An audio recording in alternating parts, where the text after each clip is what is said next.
Do you think this new government that we have now has communicated its economic vision as well as the fiscal direction that it plans on taking the country along clearly enough for the business community to engage in its activities with confidence? Or are there any recommendations in your view that you would give to the government on how to improve confidence of the business community?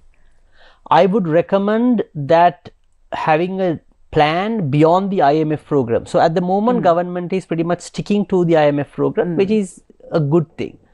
But where we can improve is by only sticking to the IMF program, Theruni, we will not be able to overcome through this crisis. Best example is on, let's say, the electricity.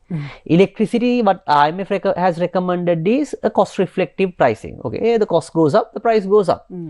But what is needed for the industry is the cost to bring down. And the cost to bring down doesn't come from the IMF program. The cost to bring down, you have to do reforms in the electricity sector.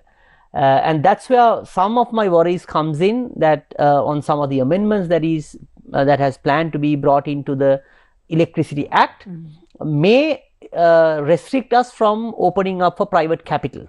That may keep the electricity cost as it is, or even it will increase further. So in that case, the business community will have a challenge. But at the same time, I think in terms of communication also, there is room for improvement.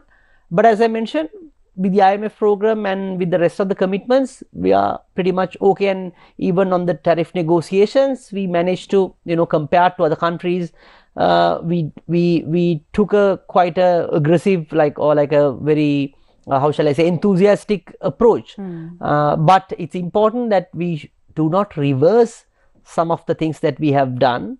At the same time, there are some sunrise industries that the government has to look at actively on regulation, such as like the gaming and betting industry, which is a discussion now.